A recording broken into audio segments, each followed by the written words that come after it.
Welcome to Our Girl Relationships. On this channel, we discuss day-to-day problems people face in their lives. Let's start with the video.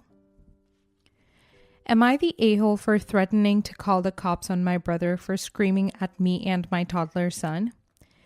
I'm 8 months pregnant and brought my almost 2-year-old son over to my parents so they could see him. I got there earlier than when they came home from work and decided to cook my parents' dinner so they wouldn't have to worry about it.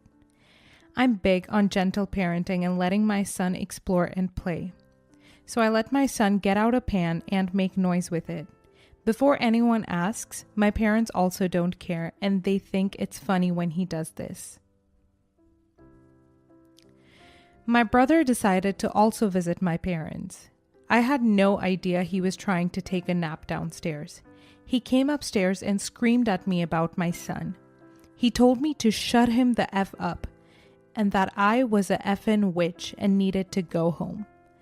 I explained to him I had no idea he was trying to take a nap or why, because he had his own apartment. And he just began screaming that my son needed to shut up and calling me names, etc. and that I needed to go home. I told him no because mom and dad want to see me and my son, and that he can go home if he has a problem. I tried to ignore him, but he then began screaming even louder, scaring my son, and I told him to stop and that he needed to calm down and not scream. He then started telling me he was going to make me shut the F up, so I asked him once more to go away. And he repeated that he was gonna make me and my son shut up.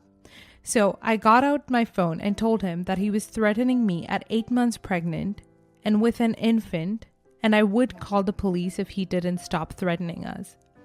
He ran off and went home. And he's been trying to guilt my dad into thinking that I said I would call the police just to win the argument. And he now refuses to talk to my mom, who is also furious with him. My dad also apologized for his behavior, but I know he's stressed about it and I feel bad about that. I was genuinely trying to get him to stop threatening us and stop screaming at my son. Am I the a-hole for almost calling the police? Should I have just gone home? I believe in putting my son first in every situation. I don't believe he would have hit us, but the threat of it is not okay. Not the a-hole, and please have a conversation with your parents about whether he's going to be around when you're over so you can avoid him. It sounds like he has a key to let himself in anytime, which is a bad idea. I hope your parents can help him get the anger management assistance he needs or limit time with him. He sounds dangerous. He has severe anxiety, and I know he suffers from it greatly. I know he will probably be terrified of the police for the rest of his life because of this. But I literally was sobbing my eyes out when this was happening and just wanted him to stop his threats. I know he suffers, but I can't put him in front of my son or unborn daughter. He's never done this to my son before. Only ever shouted and cursed me out. He's threatened me with violence, but it's been a few years. My mom was extremely impressed that I did this, and she congratulated me for sticking up for my son, and I handled it perfectly. She already doesn't want him over because he's disrespectful to her. I'm definitely going to talk to my dad about it. He's always helping people out and volunteering and working, and he just never sees my brother's behavior, and I know he just wants everyone to be happy.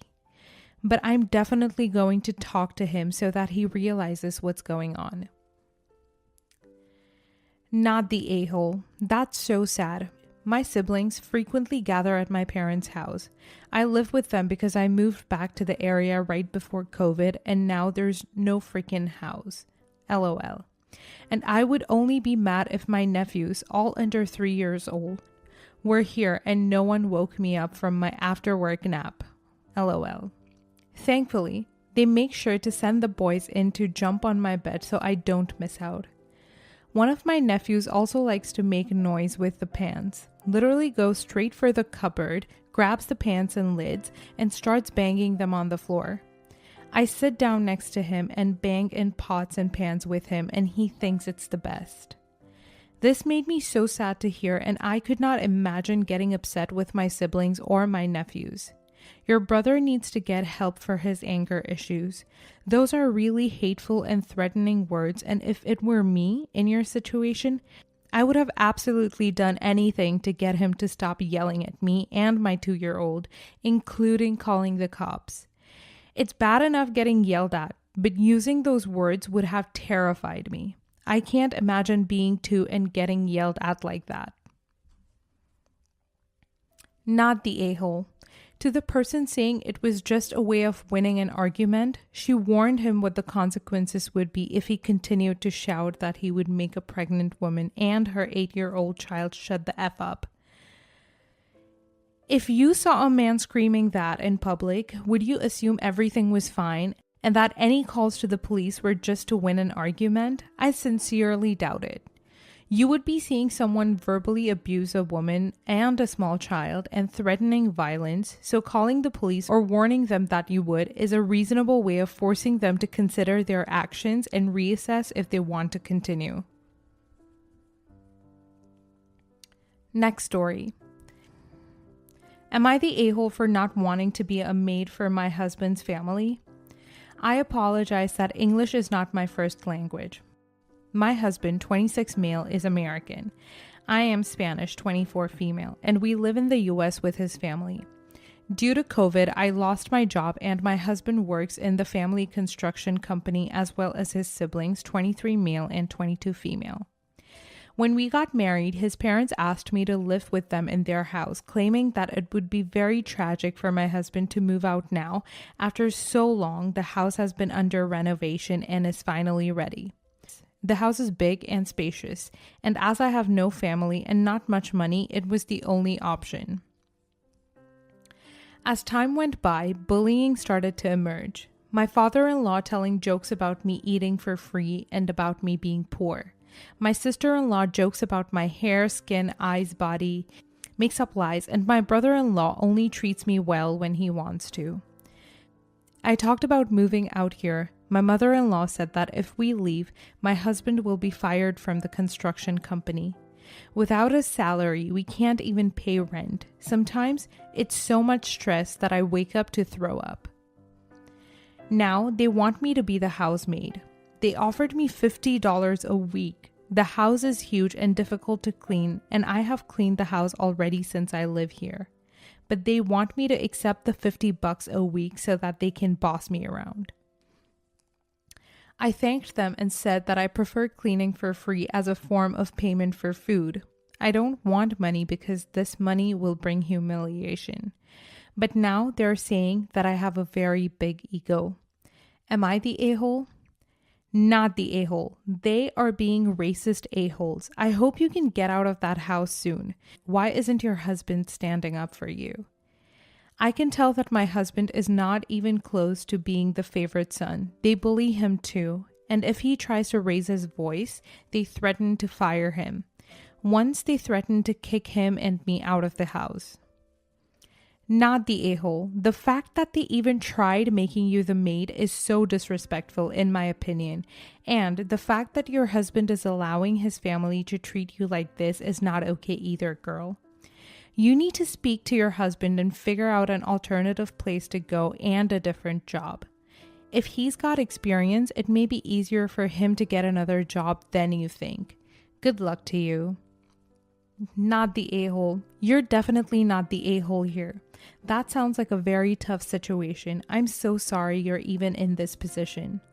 $50 a week is a joke to clean an entire house, especially considering how much it would cost to hire an actual cleaner. I sincerely hope you're able to move out soon or find an alternative solution to your situation. Not the a-hole. You're bilingual. That's a commodity. You can easily find a job and get out of that house for at least some time each day. And does your husband have no backbone? He needs to be shutting all that verbal abuse down. Not to mention, what does it matter where he lives in order to work with his family? Stupid. Sounds like it's up to you to change your situation. I recommend you be aggressive in your pursuit of freedom from dependence. You are probably depressed. I know, I was just reading your post. Getting a job will improve your outlook, and don't believe them when they insult you. Best of luck. You can do it. Use your bilingual skills to your advantage. The city I live in is very small. Several businesses have closed. I'm looking in neighborhood cities, and on Monday I'm going to a job interview. The only concern is that even with my salary, I can't pay all our bills. I need my husband's help. That's why I asked him to start studying another area. I even suggested that he go to work as an attendant in the grocery store, but he doesn't want to because the salary is much lower than what he makes now. There are construction companies all over the US. He needs to start applying for some in other states and get away from his toxic family. I don't know your status, so if you take their baby boy away, they may report you to immigration. So it might be best if you move because they don't know where you've moved to. Next story. Am I the a-hole for not giving my parents my savings for a down payment? I, female 19, am in college as a nursing student. My parents don't make much money together, so I qualified for a lot of financial aid, and my parents never helped pay for tuition or room or board. During this, I also got unemployment since I got fired from my job due to COVID and saved up a lot. During my childhood, I would always save up birthday money and allowances, when I would even get like $10 a week. And it's important to know that I have the Mr. Krabs cheapskate ideal of saving a lot of money. Right now, I have about $30,000 in my bank account. Another bit of a backstory. When I was born, my parents decided to put $1,000 each year on my birthday in a bank account so I could use it for college. It got up to $17,000, and when I left for college, guess who didn't see a cent of that money? Granted, me and my parents had a rocky relationship for a while based on my ex-boyfriend at the time. They told me I needed to grow up before they could give it to me. Since then, I'm pretty sure this account doesn't exist anymore. I've asked them to show me the total amount even if they don't want to give it to me, and they've refused. I don't know if it's wrong to assume, but I'm pretty sure they've taken the money for themselves. Even if they did, it is wrong for me to even be mad at them. It was their money after all. But in August, my parents decided they wanted to buy a house. Since they only have about $30,000 together right now, they wanted me to loan them my entire savings for a down payment, with the guarantee they would pay it back to me. I completely blew up at them. I told them about the college savings and me paying for my own college, and that they have no right to be asking me for money. I also asked why the $17,000 that was supposed to go to me wouldn't help. They screamed back at me, calling me a liar, that they never touched the money, and calling me a complete cheapskate for not wanting to help out your parents. I come from a culture where if you have money, you should be taking care of your parents. Me and my parents are in bad terms now, with the younger generation of my family telling me I'm not an a-hole, and the older generation that I am. Some people have told me to at least give them some money since I could afford it. Am I the a-hole? Not the a-hole. They are adults who can take care of themselves. Keep the money for your education. Guarantees don't mean anything. They're also lying about the bank. During underwriting, the bank will ask typically for multiple months of account statements and will see the new cash. They will demand a gift letter, a signed statement from original poster saying that this is a gift with no expectation of repayment. Also, it sounds like original poster just gave them $17,000, so... Not the a-hole. If they aren't liars, then where is the money? You have a straightforward answer for your parents. They have promised you money before and you never saw it. If you give them money now, you can't trust that you will ever see it again. No offense, but it sounds like your parents are terrible with money. If they are buying a house and rely on you for the down payment, they cannot afford that house and likely will not be able to afford the mortgage. Keep your money, get your degree, become a rock star nurse, and live a happy life. You owe them nothing. Raising you was their obligation for squirting you out, not a favor they could cash in on later. Not the a-hole. It's a terrible idea to loan large sums of money to a family, especially for them to use it for a mortgage. Depending on your financial institution and country regulations, you have to sign that this $30,000 would be a gift and that they are not required to pay you back. Otherwise, it affects how much their mortgage amount can be per month or if they even qualify. Debt service ratio, banks only want you to owe money to them kind of thing. You're too young and work too hard to sign such a document. Don't do it, stand your ground. Alternatively, you could buy a house and charge a rent at the cost of the mortgage and get that sweet, sweet equity.